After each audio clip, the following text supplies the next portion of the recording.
Welcome to another episode of Objective Bias featuring yours truly. And I got a special guest in the building, Ashley Jewell, author of Pudding. It's been a minute. You know what I mean? How does it feel to be back, Miss Jewell?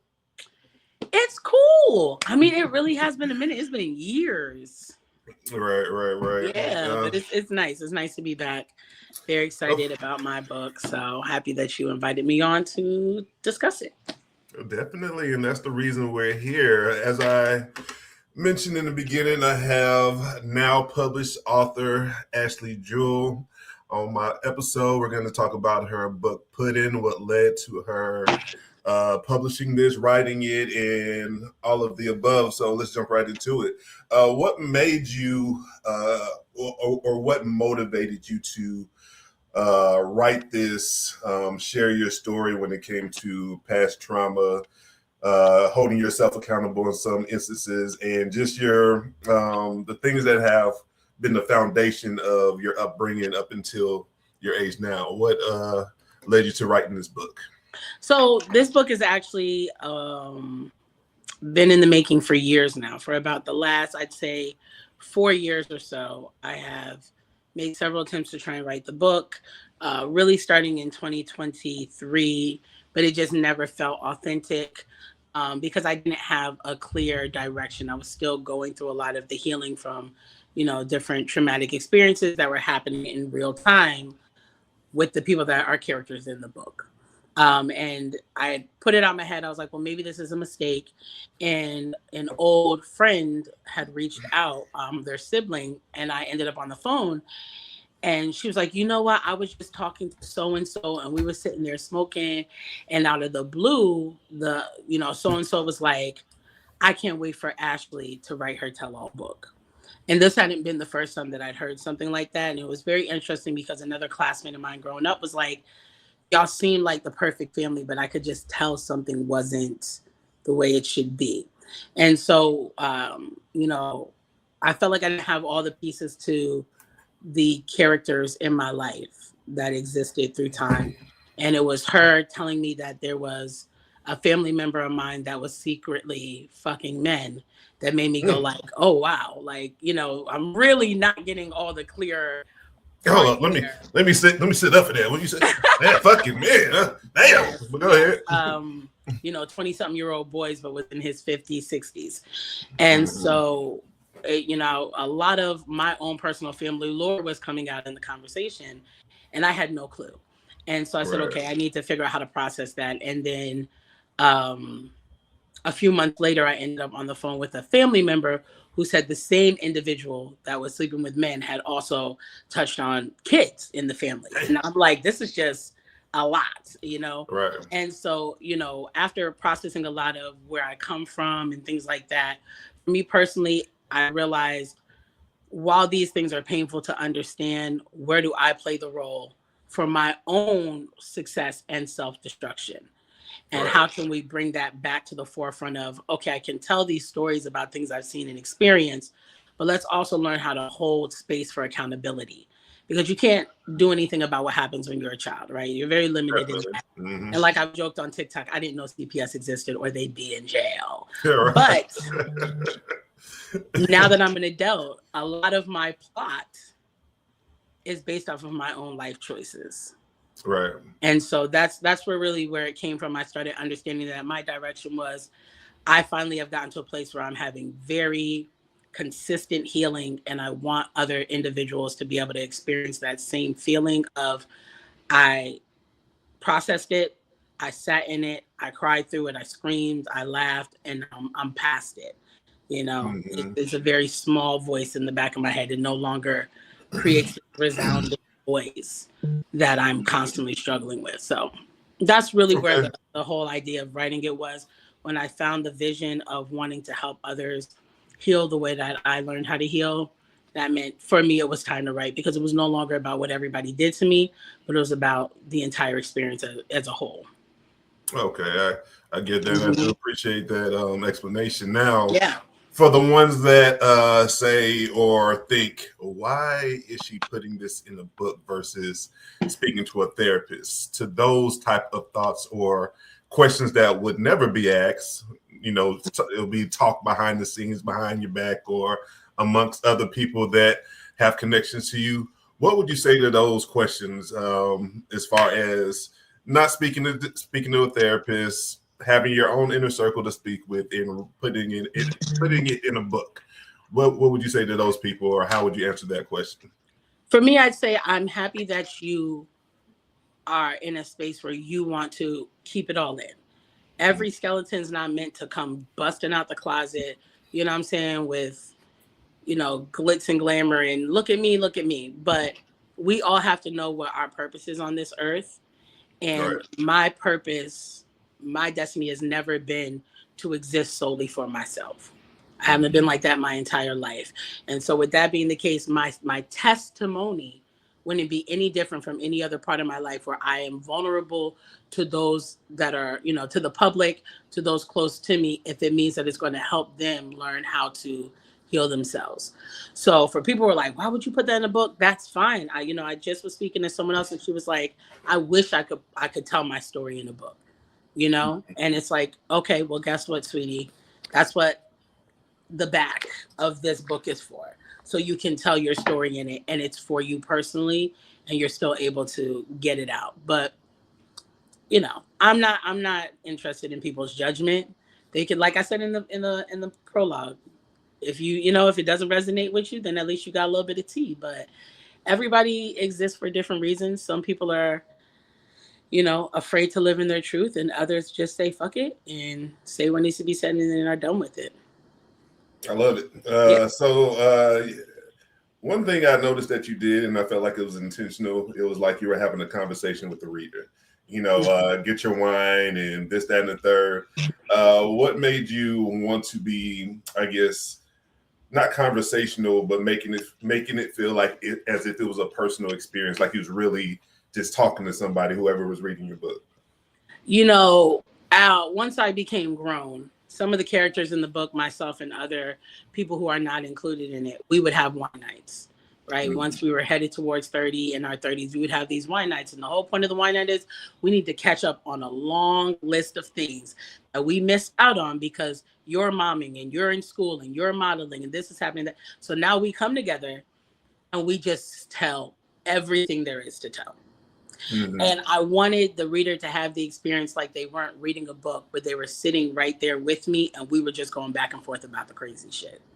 That's why I call it the literary living room. Grab your wine because, bitch, you missed out on a lot. So let me catch you up to pace. Let me catch you up to speed on what's been going on because it's been crazy during this pandemic time and before and after. And so that was the whole purpose. I wanted those who are reading to feel like they're part of the moment. I don't want them to feel like they're looking at it in third person.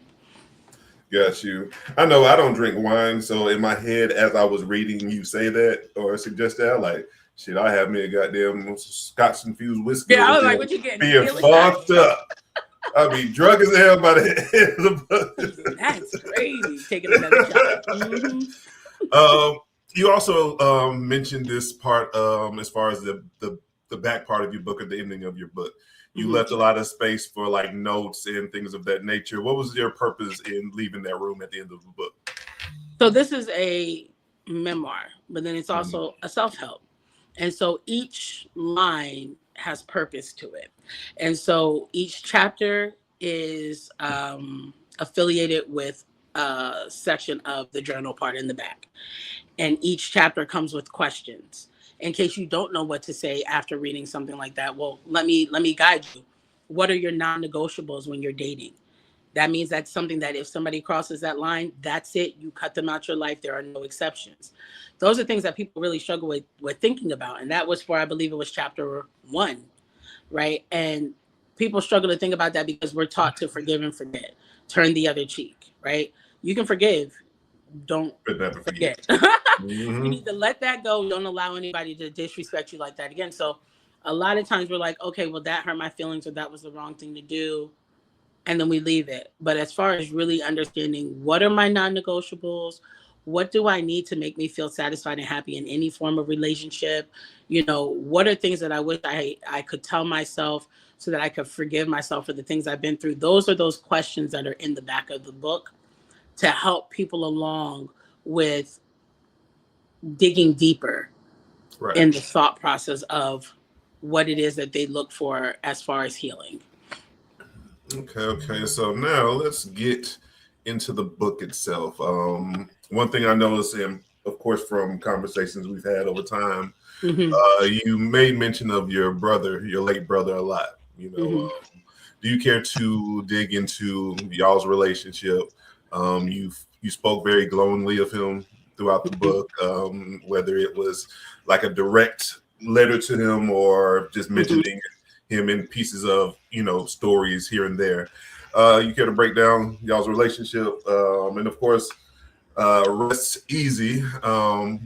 When it comes to your brother, but kind of speak about that. What was your relationship like? It seemed Yeah. like you were, I wouldn't say overprotective, but you definitely loved your brother Way too to protective. death. Way too I mean, protective. and I can see, and let me just say this little piece. When me and you be talking, and I tell you that I'm going out or something, you be like, "You better let me know when you got." Well, you don't That's say it like that, facts. but pretty much you're giving that energy. You better let me know when you got in and things of that nature. So I can tell that's a big part of just your personality and how you treat your relationships, friendships, and in that case, your sibling relationship. Yeah. Talk about your brother and how you continue to honor him, so to speak. Yeah. Today. It's interesting you say that. I force you and my to let me know when they get places, because for me personally, in spite of how close we were, that was where I dropped the ball, right? And so my brother and I were very, very tight, very tight.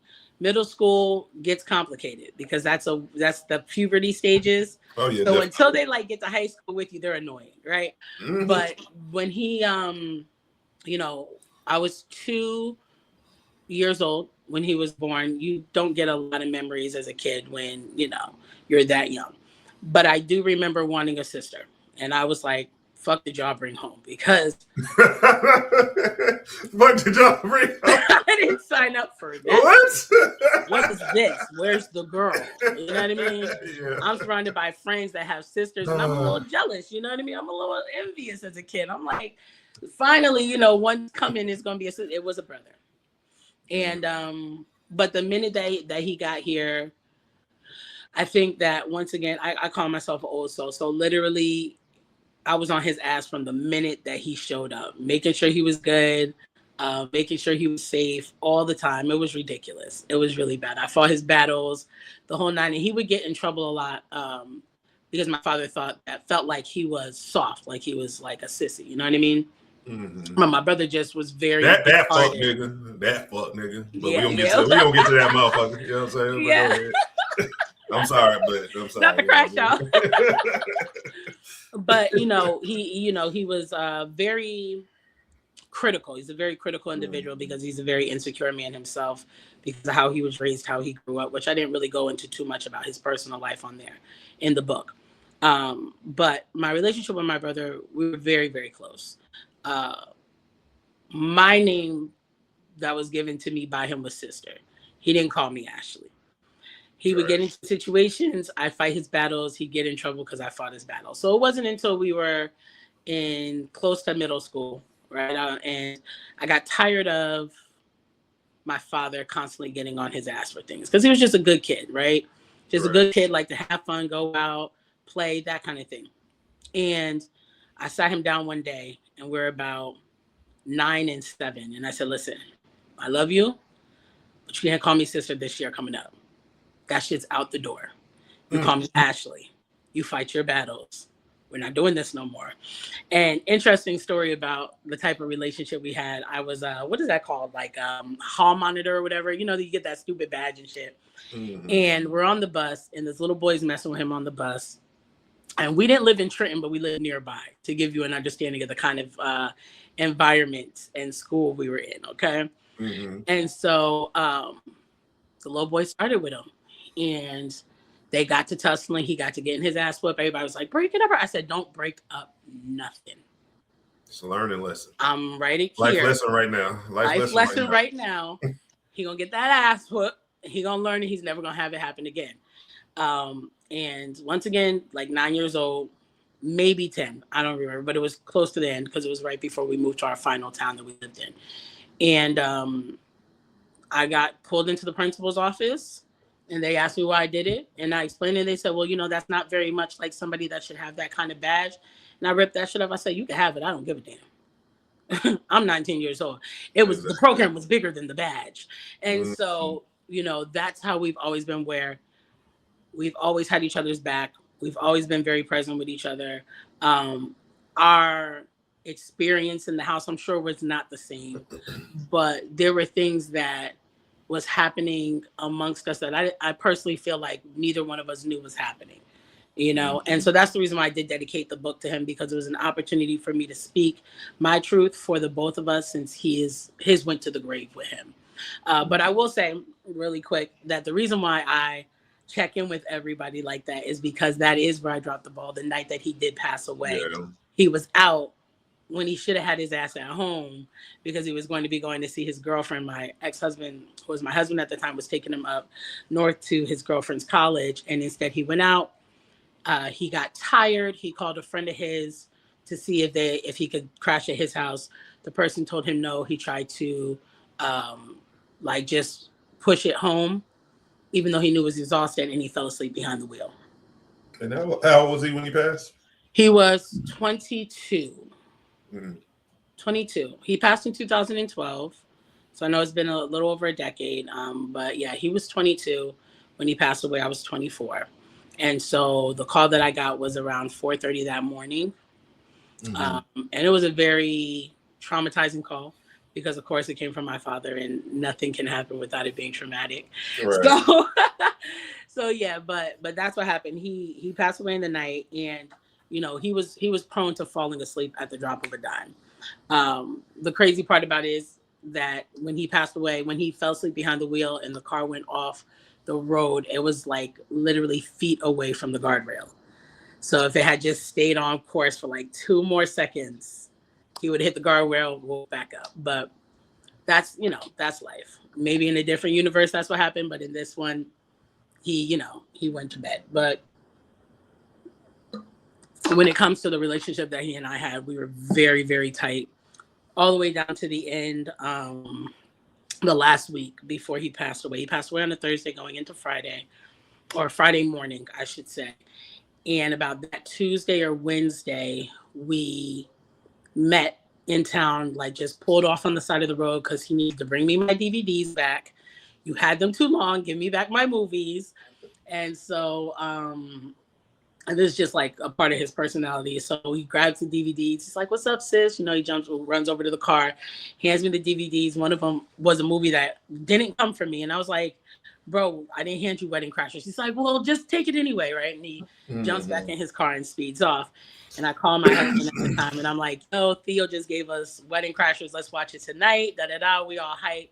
We get ready to watch the movie. We open it. There was not a fucking DVD in that movie. So literally, it was just an empty DVD case. Because what are you doing? Where did the movie go? So yeah, that's just his goofy personality. But yeah, no, we were very, very close. What a time, DVDs. When you said that brought me back. I actually still have some DVDs, even though I don't. It's like the nostalgia of having DVDs. It does something for me. You just go back like, damn. I used to always hit up the bootleg man at the barbershop every time I went. Exactly. You always had 3 DVD special of bootlegs, 3 for $10. You know what I mean? So I still got a case full of DVD just in case. Never know. This internet shit may just go down. You know what I'm saying? You don't have no access to these platforms. So what you gonna watch? You know what I'm saying? Pop in the DVD. Yeah. So that's great. I mean, I definitely get the just the sibling annoyance when they're young. That's how me and my youngest sister used to be when she's 9 to 10 years younger than me. And we definitely had like a sibling beef when we were both young, because I always had to watch her when my mom went to work, or at the time she was married to her dad when they would go out. And of course, I can't tell you how many Barney shows I watched back then, because she was infatuated with Barney. I knew episode like the back of my goddamn hand. Like, she used to get my damn nerves. But I love her to death. We actually, once you get older, it's funny when you think back about it or back on it. about how they used to annoy you, and then when y'all are older, y'all are, you know what I'm saying, y'all love each other, y'all like the best of friends, and all of the above. So exactly. I remember, honestly, my sister, it was like, because we were actually talking about it earlier this week, or last week, I'm sorry.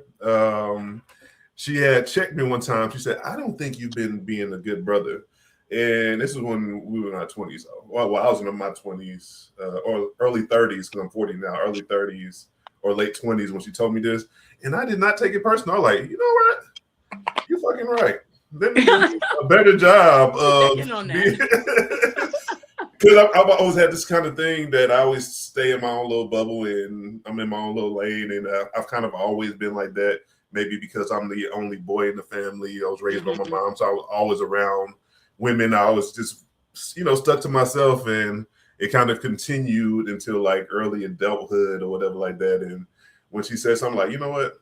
Yeah, I've been tripping. I ain't never even thought about it like that. And I definitely started to be more communicative and checking on her. Like we text or talk like every other day or a couple times a week or whatever, you know what I'm saying? So I can definitely see how that is, as far as you being the older sibling, wanting to protect him, but then in the same breath, wanting him to get to a point to where he stands up for himself, instead of calling on sister, this happened, handle it. Okay, no, I can't keep doing that. As we got older, young man.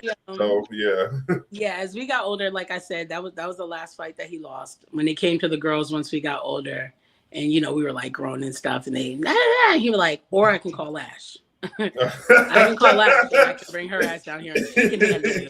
No, you don't gotta do that, man. You always, And it's so funny because when it came to him, there was always an open door policy, like to the point where my husband, I was like, the next place we move into, we need to make sure it has a basement so Theo can hang out in there. Like he really became like that uncle, you know what I mean? And it was funny because every time, like no matter where I live, whatever, open door. If you want to stay here, feel free, the whole nine. And I got my first place at 19, and I'm out hanging out with my date, and we get back, and he's got the entire apartment packed with like his friends. They're playing pool, like they're playing spades, drinking. Mind you, he's like 18. I'm like 19, 20, and I just got off work, and I get in, and I'm like, they're like, Ash, and I'm like, hey, love y'all, but you need to get the fuck out of my house. So like, I was like, no, dead ass, and everybody's like. It's like, my bad, y'all really got to get the fuck out, for real, like literally. Like we're not playing right now. We very rarely had beef. We very rarely had beef. If we yelled or screamed or hollered, it lasted maybe 5 minutes, and then we're on to the next thing, and that was it. So yeah, very clever. So I want to talk about this part of your book, because one thing people may not realize is you are funny yourself for no reason.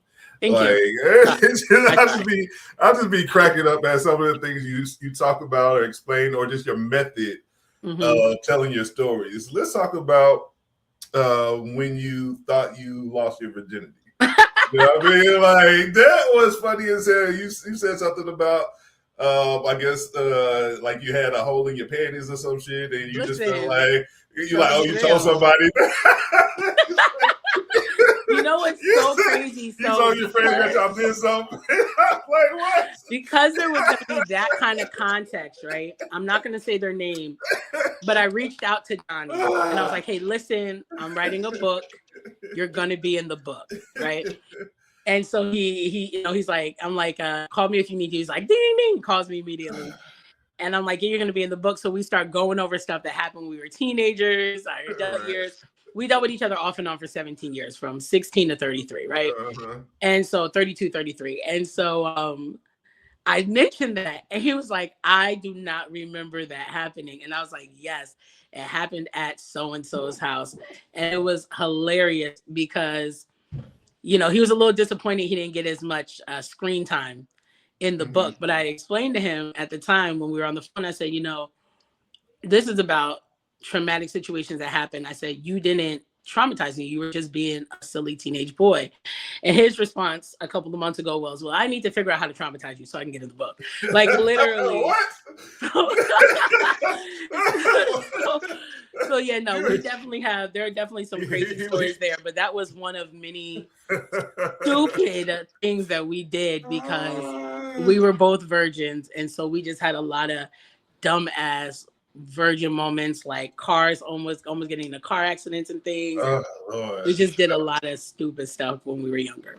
Those virgin moments be funny as hell because I even remember like I think it was 8th grade in the 10th and like 9th grade before I actually started knowing what the fuck I was doing. Yeah. Like the motherfucker could not find a hole. You feel what I'm saying? Like I don't know how.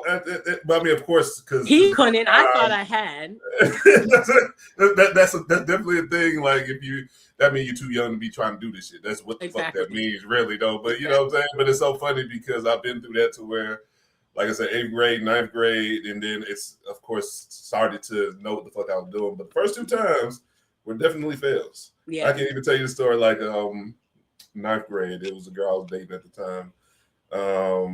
Her and her friend, like, okay, my mom was at work or something like that, and it maybe had been the summer, maybe, or like spring break or something like that. But my girlfriend, it couldn't have been a spring break; it had to be the summer or holiday or some shit, whatever. But point is, my mom was at work. She used to work at a hospital, so if it was a holiday, she just had to go. You know what I'm saying? But my girlfriend and her friend came over. I was babysitting my sister, like I told you. I always had to watch her, whatever. And her friend kept my little sister occupied while we went in my room and tried to do something. When on 100. But again, it was unsuccessful because we didn't know what the fuck we was doing. You know what I'm saying? So that whole time, I don't know how long she was there. Nothing happened. We tried over and over again. Like, how the fuck nothing happens? I don't know. Nothing happened. And the funny part about it was the girl that came with my girlfriend at the time, she gonna fuck around and do my sister's hair. And I'm like, this? Now how do you explain that? The fuck you talking about? So you gonna do it hair? Like how we gonna explain that to mom? I gotta say somebody was here. So eventually my mom got home and I told her I did it. She was like some braids or some shit. Of course, me in a moment trying to figure out the quickest lie, and it's not believable because I ain't never ever did my sister's fucking hair. You know what I'm saying? Like I was not that fucking type of boy. You know? Like I was an athlete. I played games. I was outside. I definitely wasn't doing no fucking hair. So she went along with it at first, and then maybe later on that week, I don't know. My mom started to put things together and started to ask specific questions. Or me and my little sister, we did have a rivalry back then. She just came out and said it like, "Oh no, so and so did my hair, not my brother or whatever." My mom beat my ass. She tried to tell me I had to come clean and tell her what happened. And at that time, my mom did not like girls. She just felt like any girl I came across, I was going to get pregnant, which is crazy because I eventually did my senior year, but that's a story for another day. I told you type energy. Yeah, so she hated me messing with girls or whatever because she just knew what was going to be the possible outcome, which eventually happened. So my mom knew better, you know what I'm saying? Yeah. But yeah, that being a virgin and trying to start something to do something when you're young and not know what the fuck you're doing is fucking hilarious. And then you're trying to find locations, and when I tell you, my father hated Donnie like with a passion, with a passion. I would have been mad at you. After my divorce or whatever, or during my divorce and after it, that's when we started dealing with each other again. And so he was like, "Where you headed?" And I'm like, "Oh, Donnie and I are going to hang out." By that point, I'm 30. He was like, "You know what? Clearly, this isn't a phase. Whatever you guys decide on, I'm just going to support it. Like, I can't do nothing out your life. Like, no. So literally, it was hilarious. But yeah, that, the second time, the successful time, was the night that I just knew my car was gonna get taken. I wasn't supposed to have Donnie in the car. And then, my brother snitched and said that he was in the car. That's what I'm saying. Like, sometimes it always be on purpose, but it's just how it's like. I'm a dry snitch. I'm a direct snitch. I'm a do something that's gonna happen that for the younger sibling. Yeah, and I'm gonna tell you at some point. You know what I'm saying? They're I gonna grew spill up in beans a at some house of point. like craziness. So this man, like, if your phone rang while you were getting yelled at, he's throwing the phone at the wall. Like the number of phones he's had to repurchase, all of that. So when I came back home, I'm in my head like, he about to hop out this bed. He about to snatch these keys up. You know, I'm 17. I'm just now driving for the last few months. I knock on the door. I'm like, I'm here. He's like, okay, good night. Didn't take the keys. I guess he felt like, fuck it. Whatever's going to be is what it's going to be at this point. And that was the day he gave You up. just accepted it. You're like, you know what? Y'all, you got it. Because I'm going to keep getting on you. I'm going to keep yelling at you. Whatever the punishment's going to be, I'm going to keep dishing it out. But you apparently going to keep fucking with this guy. So so, oh well. You got it. We all grew up together. Yep. We went to the same church. So it's like, dude, you see his parents every Sunday, Tuesday, Thursday, and Sunday night. Like, stop. Like, you know what I mean? We know who his parents are. I see them all the time, all of that. So even when my brother passed away, even though he and I had not talked for years, I ended up on the phone with his mother. We talked for about two hours before I saw his body. So, you know, that's just a family I've always known and been close with because they've known me since I was 13. So, yeah. Okay. So another part of your book I want to touch on is your podcasting stint. Since you're on a podcast now, let's talk about a couple of the situations. Now, I'm familiar with everything that you spoke about except the first little situation, the podcast that you were a part of prior to us meeting. Yes. You speak about that, go into detail with what happened and, you know, like how did that relationship end and things of that nature? Yeah. So ironically, we still follow each other on TikTok. And the podcast started in 2019. So in 2017, we're going to go back. 2017, I got divorced. And then I ended up that same month while I'm scrolling on Instagram, which I had only had since 2016. It took a minute for me to get an IG account. And I come across this page where this guy's like looking for admins to help me with my pages. Shout out to him. That's my boy, Mike. He messaged me right before we went live. We're still tight to this day. But back in 2017, me and a coworker that was a girlfriend of mine, like a friend, we were like, yeah, we'll do it. You know, he was like, well, do you want to do Thick World 1? Do you want to do Thick World 2? And we said, we'll take Thick World 2. So we take a look at both the pages. And we're like, you know what? Because Thick World 1 is so like bougie, we're going to take Thick World 2 and we're going to freak it out. Like, we're going to literally flip it. We're going to turn it into like the dark version. Freak that bitch like a black and mild. Okay. Exactly. and which we did successfully. And part of it was us going live. So I would go live pretty often. And there was this woman that kept popping up. And I'm not going to name her either. You know, I just no clout. And so, but she kept popping up. You should go, you know, you should do a podcast. You should start a podcast. And I'm like, I don't know nothing about a podcast, but I tell you what, girl, if you give me the details, we can set it up. So long story short, this woman ends up putting together a team for me to podcast. And what was the name of this first podcast? This was the very first podcast. And so what was the name of it? What was the name of it? What was the name of it? I cannot give the name. I'll tell you the name off. Oh, okay, I got you. No. Yeah, like I said, got you. No, yeah, got you. Yeah, no, no free. I got you. But it was her. It was this guy that she knew, and it was this girl that she knew because that October she had just moved to Atlanta, and so I was like, "All right, cool, let's get it started." Now, chapter 4, I believe, is the swing chapter. Buddy in the Robe. Another hilarious chapter, by the way. Huh? Another hilarious chapter, by the way. So the one that called my bluff in the swing chapter ended up being the 5th member of the podcast. Yeah. And so now this podcast is developed. We're, you know, podcasting, everything's going cool. A lot of craziness is happening in Jersey. And I'm like, hey, I need to get out of Jersey. I need to get me and my kids out. My children's fathers, my ex-husband and my oldest son's father gave me the green light. Get the fuck out of Jersey. What are you still there for?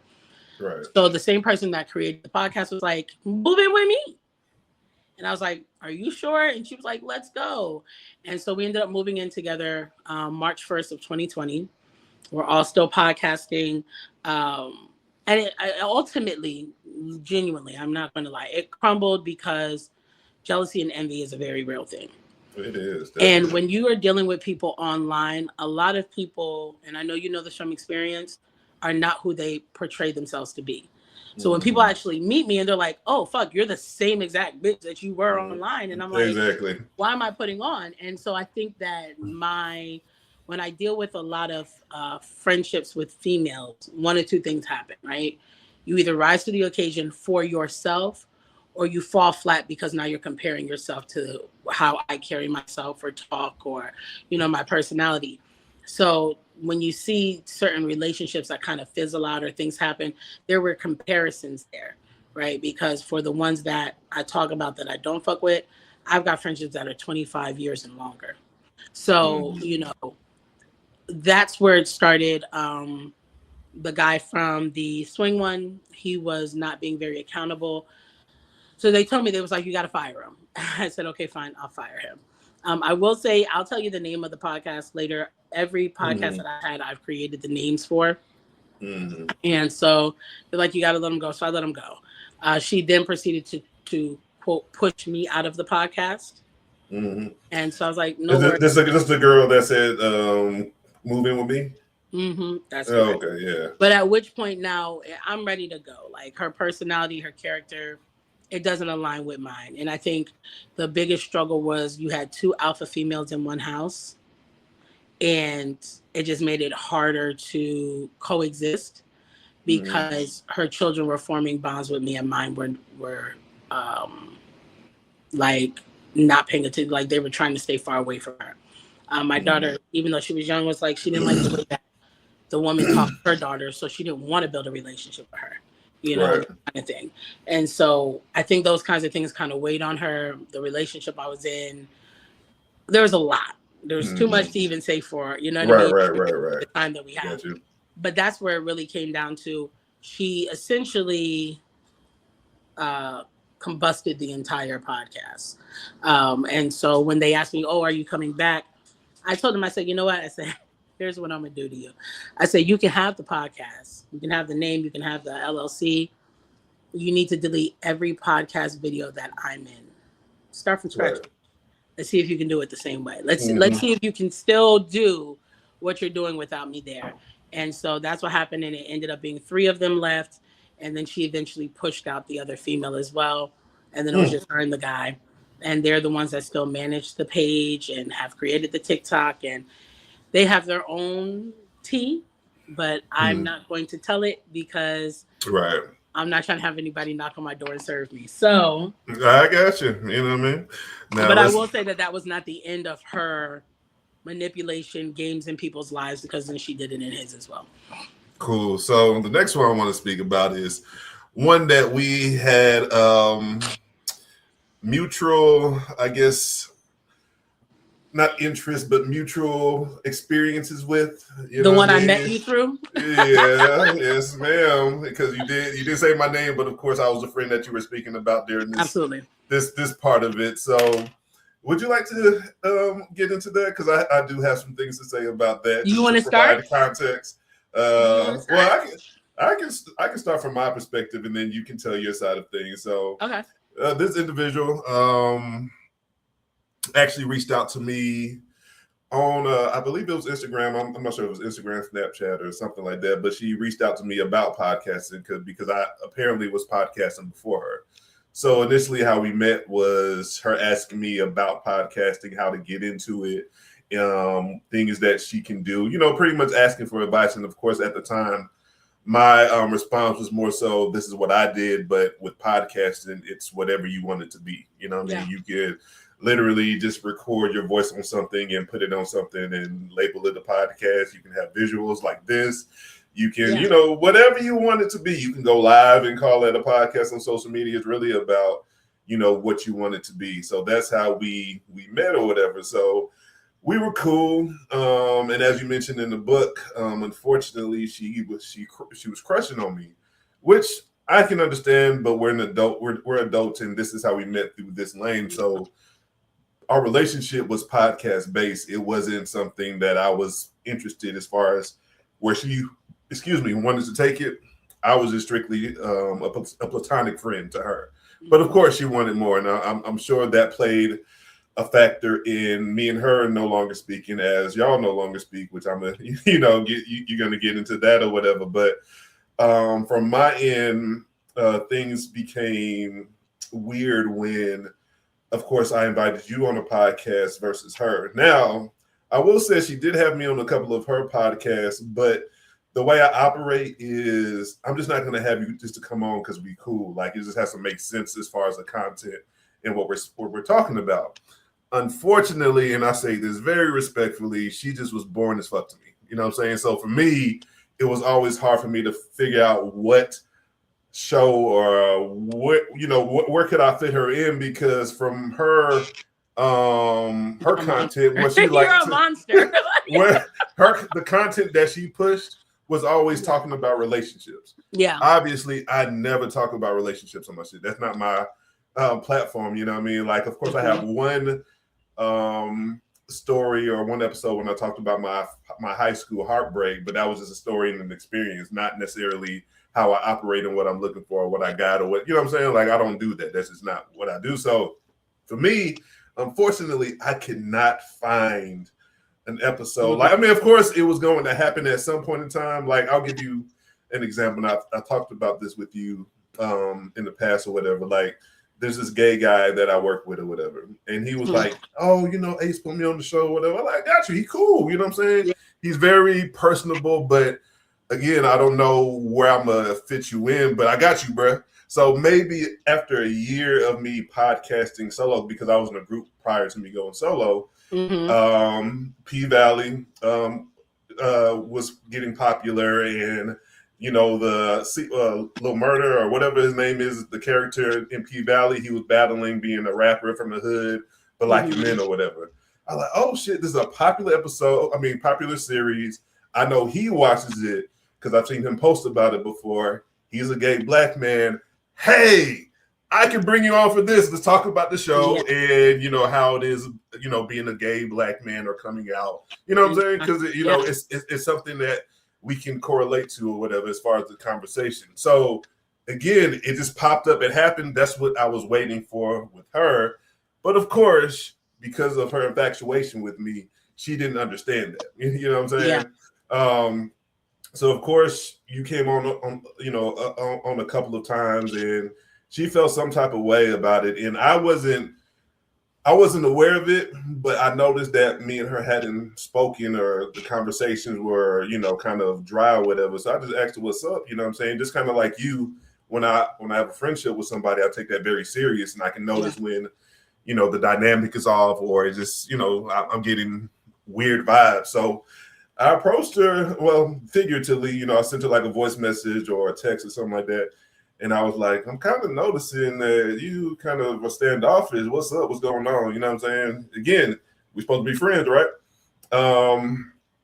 That's when she told me about you coming on and how she felt about, she didn't say she was jealous, but she implied she was jealous for the most part. And I literally explained to her what I just explained with this story. I'm going to bring you on when it makes sense. You know what I'm saying? Like, I'm not forgetting about you, but it's kind of hard to put you on given your conversation. You know what I'm saying? Like, it is what it is. Like, I'm not trying to say that, but just wait, just be patient. You know what I'm saying? But of course, the way she felt about me or how she crushed on me jaded her thought process when it came to comprehending or just listening to me for what it is. She probably thought it was something else, which again, it wasn't my fault, you know what I'm saying? And just to kind of give additional context, I remember when one night she did shoot a shot at me.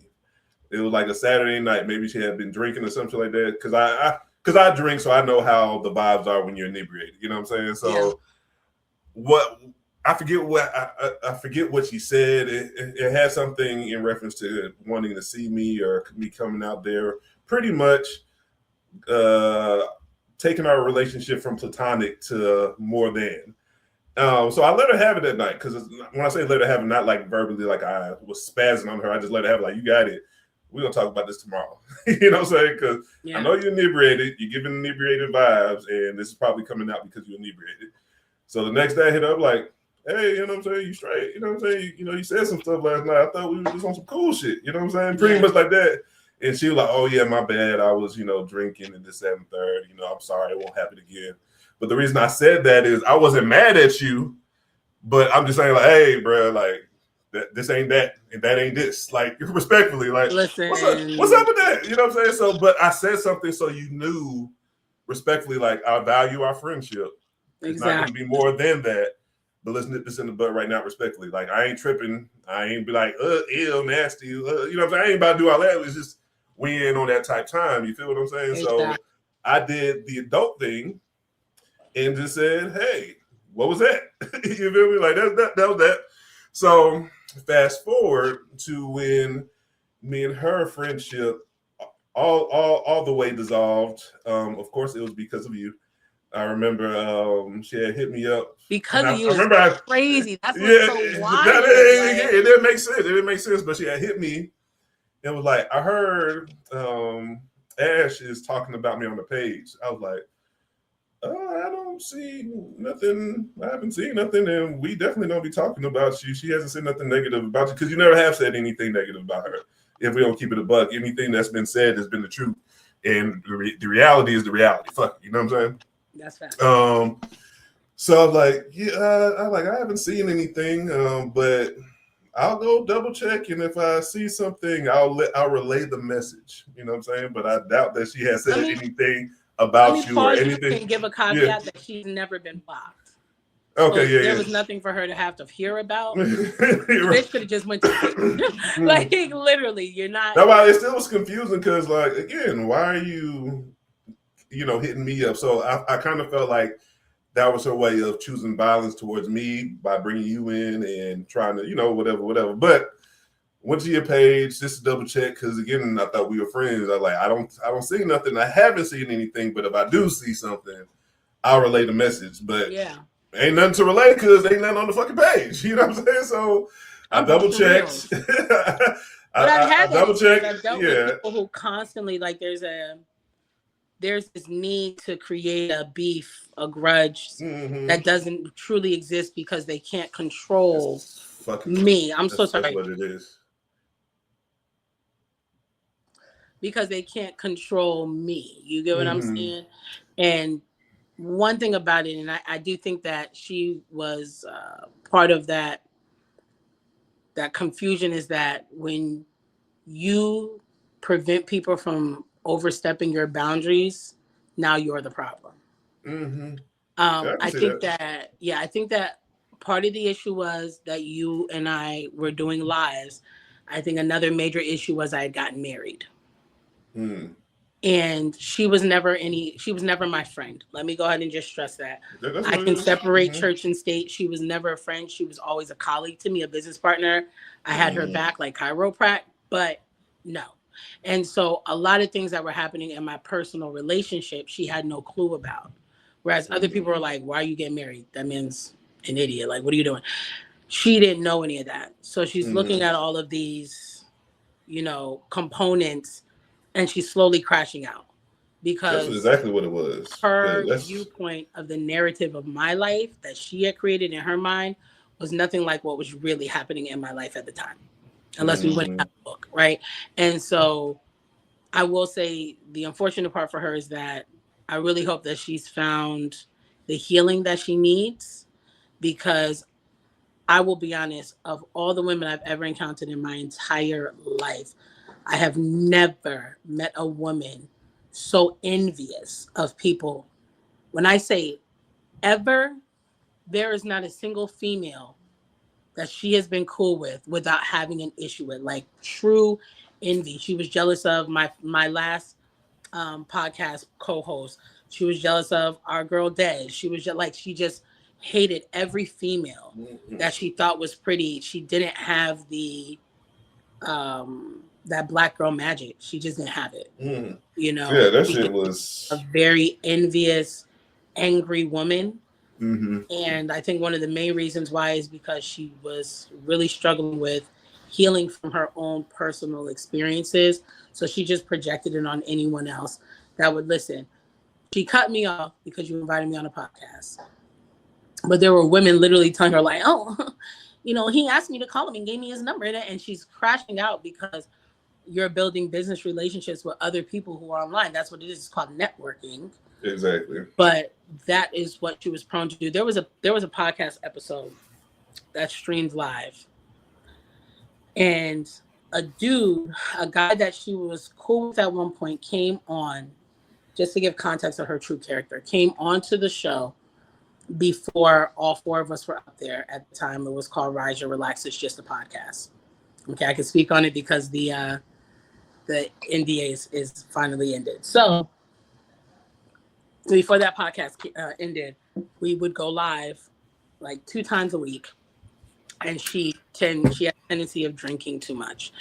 And she got drunk and she got on that live. And this man got on the live that she was cool with, that helped her build her bed, but was in a relationship. And she crashed out and she cussed him out, and they're going back and forth. And he's like, on the live during the episode, you could never, da da da da da. And they're literally fighting. And me and the other male co-hosts are standing there. And I'm like, hey, girl, if you want me to take him down, I can take him down. Like, just say, no, fuck that, because da da da da da.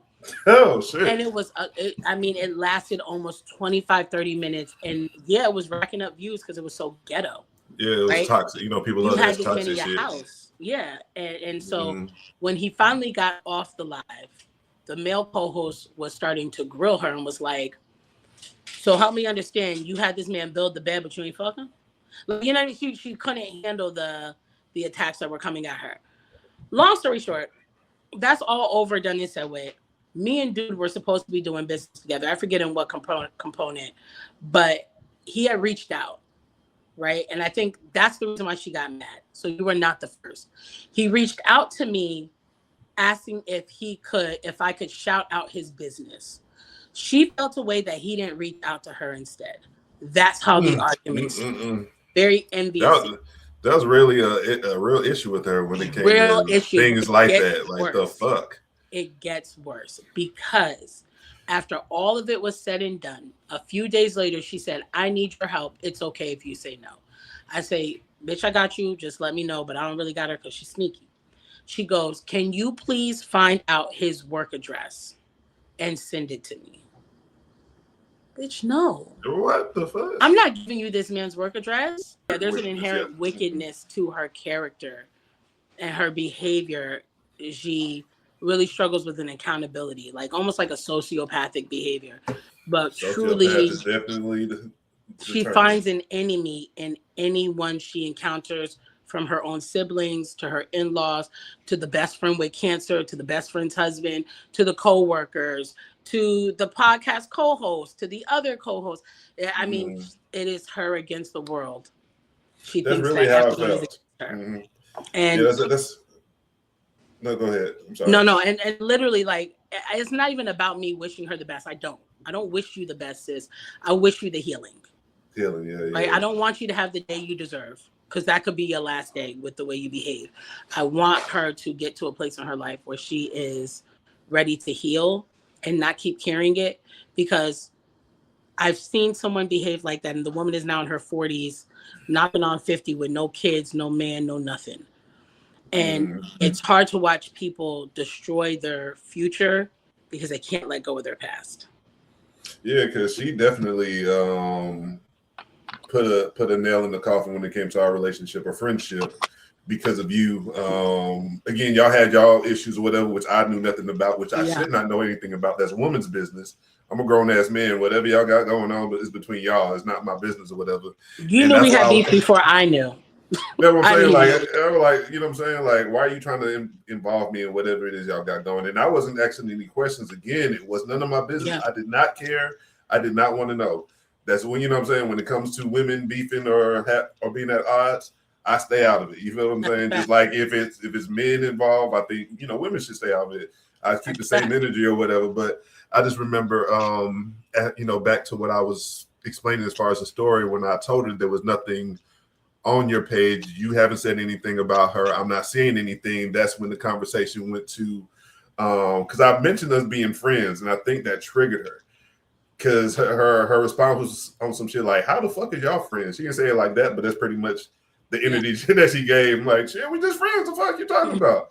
And then next thing I know, she was talking about, oh, you choose a side, bitch. What side? What are you talking about? I'm like, you acting the way you and I started to get frustrated with her or start to feel some type of way because you're acting like me and you were in a relationship of fucking, and I'm coming over and fucking or in a relationship with Ashley. What this is the energy you're giving? Like, what the fuck is going? Yeah. Like, I was confused. Like, bitch, you hadn't even leave me met alone. one of us yet. Right. In real life, like, what the fuck is you talking about? Like, you know what I'm saying? Like, we, you know what I'm saying? So she just started to just spaz out, and I started to get frustrated because have you ever had a situation to where you're going back and forth with somebody and they literally cannot comprehend what you're telling them or they refuse to listen to what you're saying? So it's almost like you're talking to a brick wall. And the more you're talking to this person, the more irritating you're getting because you're saying clear and concise things to this individual and they are not hearing anything you're saying or they cannot understand it. You know what I'm saying? So I started to get frustrated of that. Like, what the fuck is you talking about? I don't have no idea what you're talking about. You acting like you my bitch.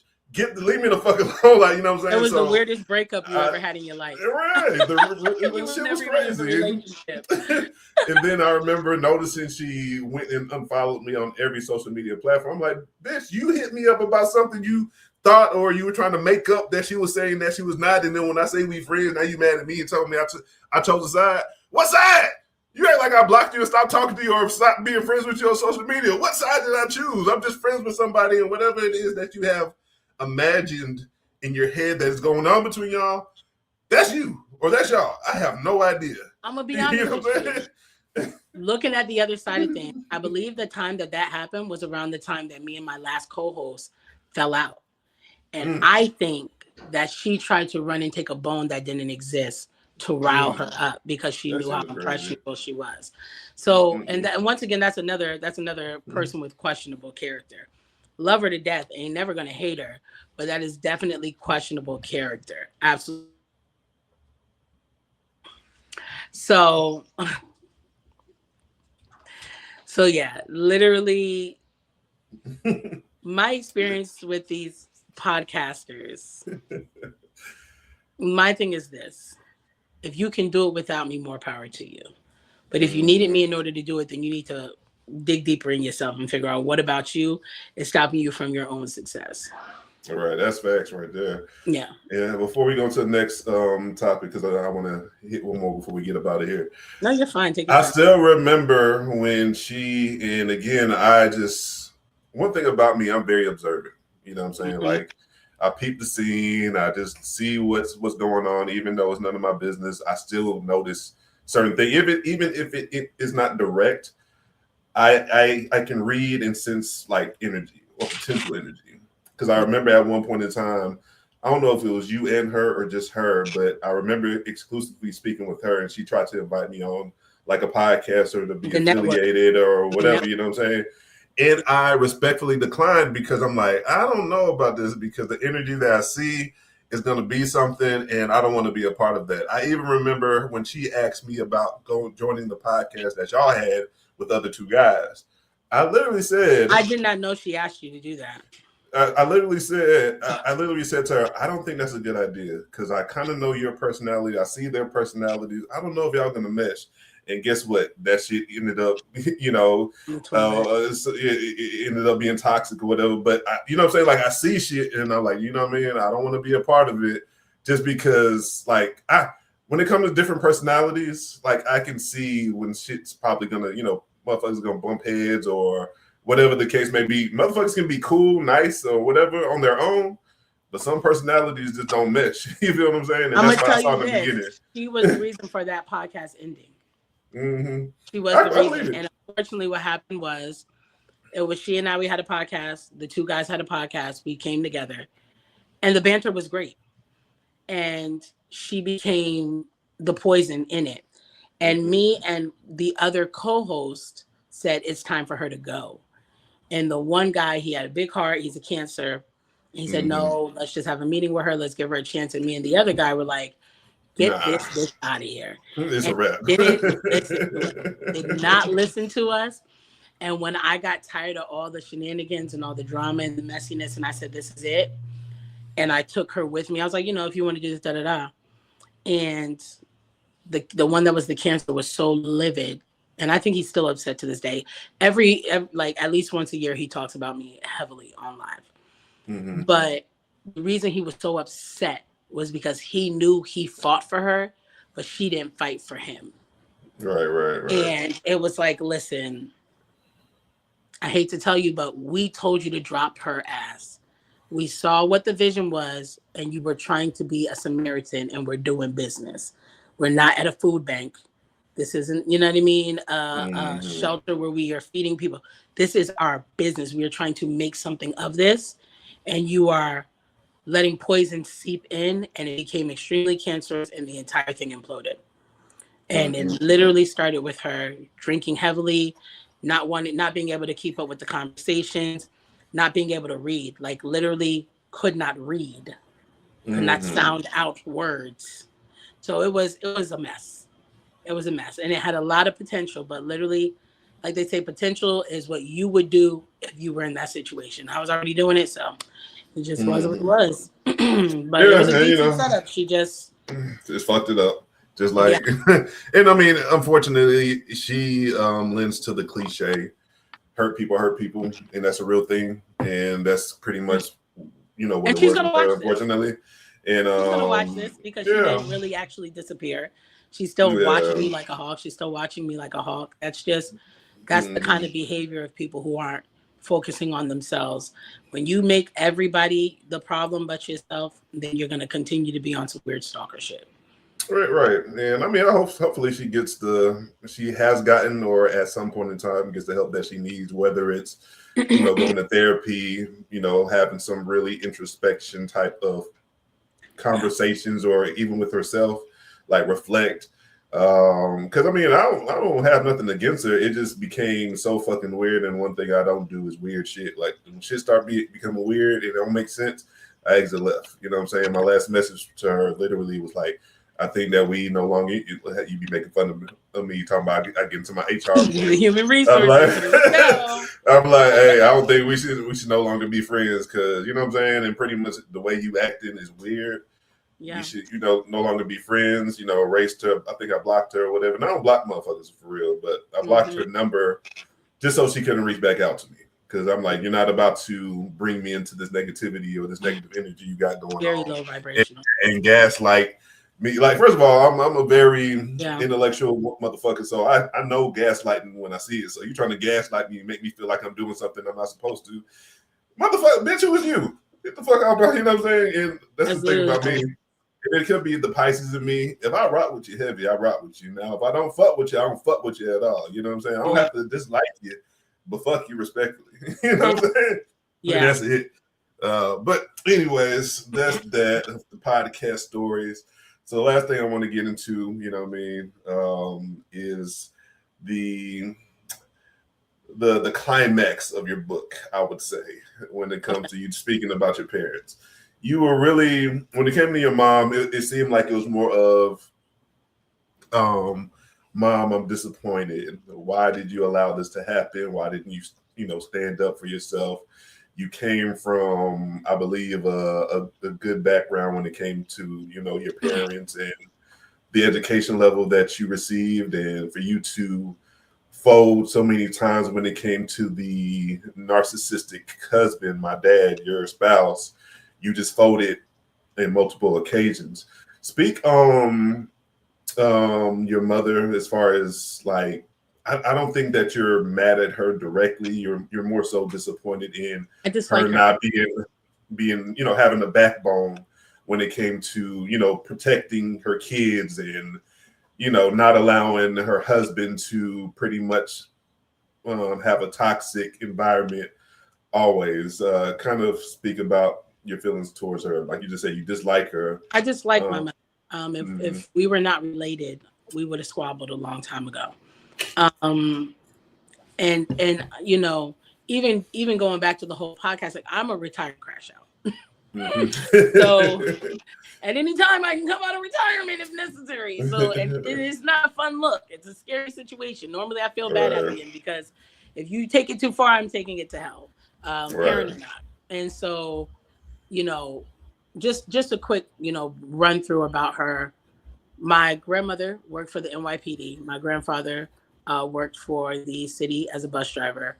My mother had the kind of childhood where I have seen pictures of her from infancy all the way up past her being pregnant with me and in Spain, college pictures. Every single picture she took every year from kindergarten to senior year. I've seen her trips at Disney. I've seen my grandmother's high school pictures. I have seen my grandfather in pictures as a kid. Like that is the environment, that's the dynamic of the family she has. She grew up in an apartment building in Harlem.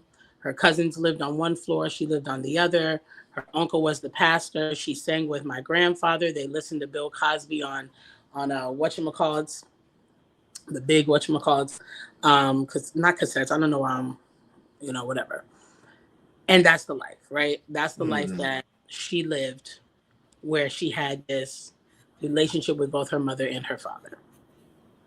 My father, on the other hand, is the middle child to 7 siblings. He's the 5th of 7. And he grew up in Philadelphia, extremely poor. My grandfather was a Rolling Stone, and he had allegedly a very toxic relationship with my grandmother, a very abusive relationship with my grandmother. My grandmother got married when she was a teenager, started having kids, I think when she was like 15. She eventually left him, moved to New York, to Brooklyn, and left him behind. Now, there are a lot of gaps I'm still filling in with my life because through the healing process, I found out that my father lied about a lot of things in his childhood, including my grandfather's death.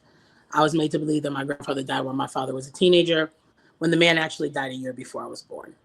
I was made to believe that him and my grandmother had a horrible, toxic relationship, and come to find out there are secret family pictures of them in the picture together, smiling and having a great time. So the narrative that he's fed has been very different, but I think that his narcissism or his multiple personality disorder, whatever you want to call it, it goes way back, right? So my parents, they met in college, in New Paltz University, and that's where it started. That was my mother's first boyfriend, and it's just been downhill since then. So I say all that to say I have only ever seen dysfunction, even though she was raised with the opportunity to live a different life.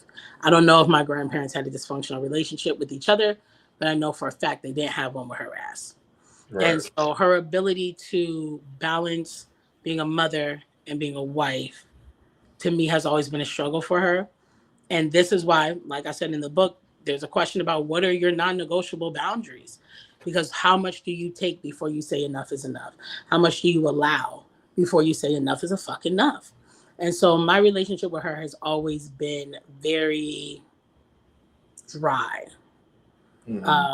because she just doesn't, she truly is so engulfed in this need to be validated by a man, that she missed the best parts of life, which was living. If she's not doing the living with him, she doesn't comprehend the existence outside of him. And so my mother and I never really had the experiences that my daughter and I have, or the experiences I'm creating for her, the same experience she had created for herself.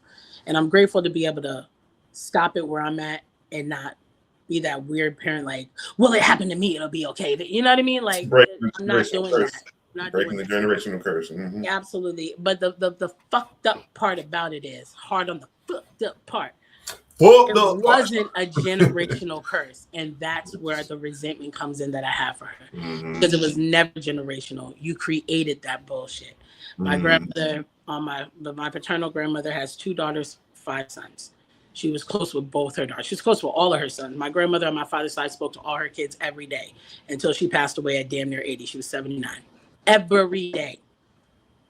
So seeing 2 different women love their children unconditionally, without condition, never putting other things before them, and then being raised with a woman who was a toxic church house was the issue. One of the biggest problems too is, which is why I do say that on a lot of my posts, is my father is not just the only narcissist.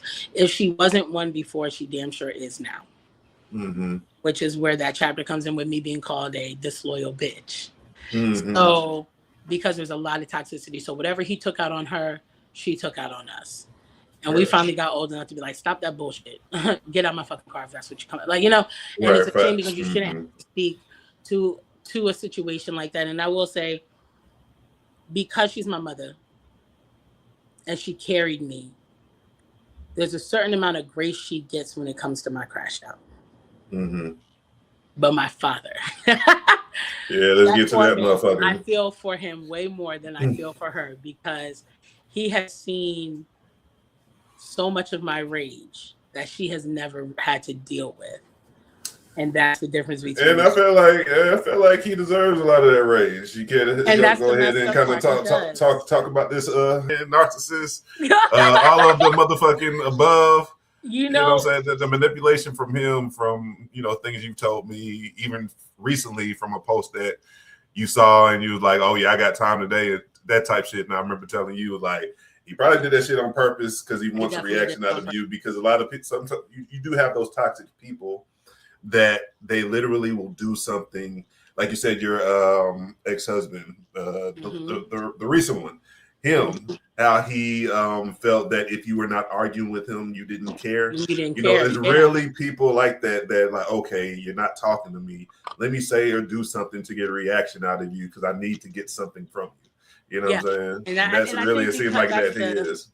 I think that because that was the dynamic of throughout my whole life. My brother was very, yes, sir, no, sir, no.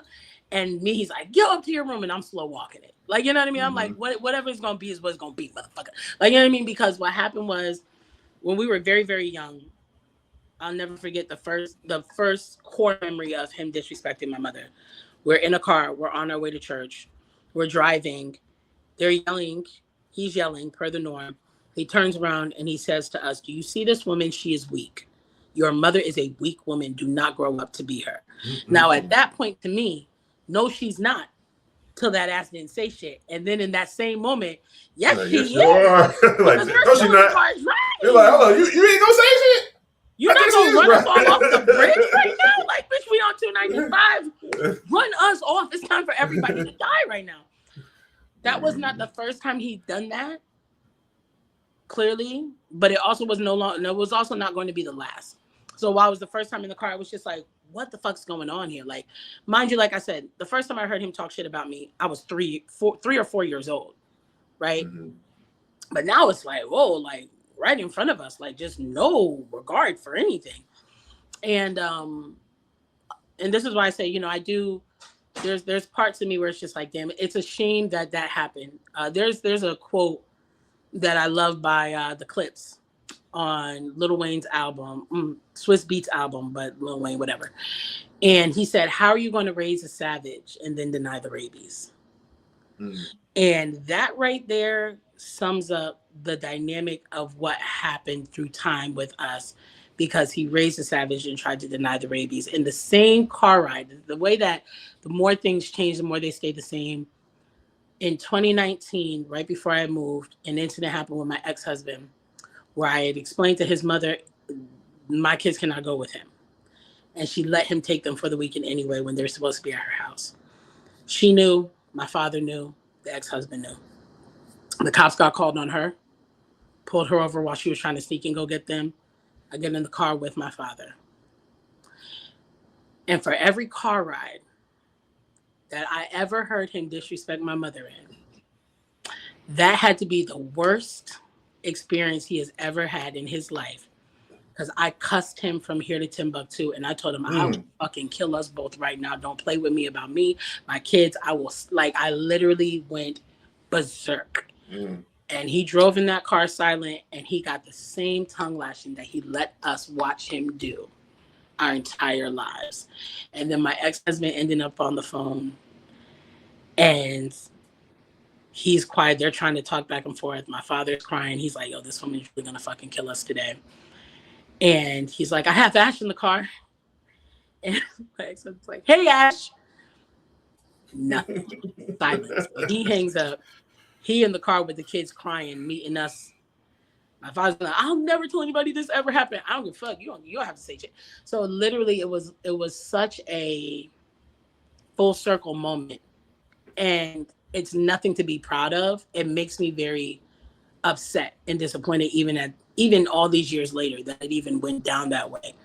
But unfortunately, because of the toxic behavior that I was taught, I was never taught how to have the emotional control of a situation. It was 0 and it was 100, and you're not getting shit in between. It goes 0 to 100 real quick. Real quick. We never even went 0, 100. Where are you at? 100. What's happening? We're all going to die today. Like, you know what I mean? So literally, yeah. and it's a shame. And it just, we can never come back from that, because he tried to do too many things after that to try and get back at me, and it always backfired. And that's what I mean with the manipulation and the narcissism. But unfortunately, when it comes to my relationships with both of them, I was never born to be a human in their life. Mm-hmm. I was always born to exist for whatever parts of my magic they needed. And that was it. And so this is what made the story so healing for me. I don't hold on to a lot of it. I'm capable of feeling it in the moment when I speak on it, because I'm a passionate person. But as far as me going to bed tonight with it on my mind, they could never rent the space. Not in the big 2 cities. I did everything that I needed to do in order to change the narrative. Gotcha. And they are living their life however way they're living it. And they still have their few followers that, in spite of what they read, in spite of what they are told, they're going to stick with them through thick and thin and drink that Kool-Aid. They are the Jim Jones to these people's lives. And it's not my job to convince anybody to hate them, because the goal is not for them to be hated. The goal is for me to tell my truth so that others who have gone through these experiences from them can tell their truth. Because there are a lot of hurt people out here who trusted them, and in people's lives in general. We all have experienced someone that we thought we could trust that breaks our heart, and they're supposed to. And so, that was the whole purpose of it. But when it comes to my mother, the only thing I can say once again is sincerely a disloyal bitch. It is what it is. It is what it is. All right. So now that we are at the end of this pod, I also wanted to touch on this part because I feel like it's very important, and it's something I noticed throughout the book. Yeah. People that are watching this, I don't want y'all to think that this was like a tell-all book or actually bashing or getting on other motherfuckers throughout our life. You actually took accountability in several spaces. Like, I should have did this, or I lend it to whatever toxicity or bad decisions or whatever I've experienced. Was that intentional on your part? And what made you, take the accountability as you did throughout the book? It absolutely was the whole purpose. It took this long for me to write the book because I kept finding everyone else to blame for my experiences but myself. Mm-hmm. And part of the healing journey was, okay, Ash, it happened, now what? Where could you have done this differently? So that when it comes around again, you know how to go about it the next time. The book opens up with me saying in 2024, I had a husband and a boyfriend, right? There were a lot of things that my second husband got away with that I should have walked away from 1,000 times. Because of it, because I had done the work to take accountability for my actions on how long he got to stay in my life, the boyfriend didn't stay much longer after he was gone. Because I said, I'm not going to relive this experience. Because how can I've learned from it if it's Groundhog Day? I can't do that. And so the accountability was intentional because there are two sides to every story. There are multiple sides, but you know what I mean? When you're looking at yourself, you got to see it from first, second, third. Sometimes you need to break that fourth wall. And you need to see it in its full capacity of, well, bitch, why did you go down that corner? If you knew there was a Rottweiler around the corner, why did you? You know what I mean? It's literally that simple. Where you want to scream at somebody because people are always like, well, then this happened and this happened and this happened. It's like, okay, but let's reel it back in and let's really pick out the parts where it's like, hey, no, you don't fucked up, right? You know you didn't have to do this, right? You know you didn't have to go this route. And that's also the reason why the swing chapter is the only one that doesn't have advice. Because I don't have no fucking regrets. What? I did it. Yeah, it's a part of my life. I did it and got, And then I got out. Every dog has their day. I learned to not have my day. And so it was an intentional decision to see myself as I felt and then through the eyes of others. Right. A lot of, some family members thought that I was going to be telling all the family lore, right? That I was going to be the Robin Hood that comes in and rescues all of them. Like, see, they're the bad guys. That was never going to be the thing because my parents are a small portion of a bigger picture and a bigger life and a bigger journey that I chose that had shit to do with them. And so that was the reason why, because I feel like as the human in us fears vulnerability, because vulnerability means that you may have made mistakes, and no one likes to feel bad about making mistakes because it feels like rejection. These are certain feelings that all coincide together. And so I wrote the book with the expectation of being truly naked in my experiences for others so that they can stop being so hard on themselves. So they can give themselves grace and be like, oh shit, like, yeah, no, that sounds very familiar. And when I talk about it on TikTok, I'll get somebody that goes, the same shit happened to me. Yeah, let's talk about it. Let's discuss it. Let's sort through it. Let's unpack it. And that's the whole goal. Read it, resonate with it, and then unpack it at the end for yourself. Mm-hmm. Yeah. I love it. So before we get up out of here, tell the viewers where can they purchase, see content in regards, because you do talk about, like you said, you have speaking points on your social media platforms. Let everybody know where they can find you and where they can locate and purchase your book if they're interested. Yeah, you guys can find me on TikTok, Facebook, Instagram, Ashley Jewell, the author, or the author Ashley Jewell. As far as the book, Pudding, which, yes, is a picture of us on the cover. Only one person realized really It's still like a mixtape. Remember I told you it looked like a damn album cover. Yeah. It's Only one person realized when they saw this cover, which is so interesting about the story that's in it. But only one person that got the cover realized that it very much was hand in hand with the story, because I, once again, am of no attention to them on the cover at all. And this is a photo done by a professional photographer in the house that so many parts of the abuse I experienced happen. And the only thing they're interested in is my brother, and they could give a fuck with me being there at all. So, that's the funny part about it. But you can find the book itself. That's the cover. That's how it looks on lulu.com. You're able to get the ebook. You're able to get the physical copy. And as my aunt tells me to tell everybody, get the ebook and let the ebook read to you. So she goes, you make sure you let them know to read. They don't gotta read it. They can get the ebook. There you go. So that is an option if you're somebody that stays busy or needs something to listen to and from work. You can always just have it read to you through the ebook. But you can find it on lulu.com. Okay. Well, it was great having you on once again. It's been a minute. I appreciate you gracing my platform with your story, speaking about your book. It was a great read.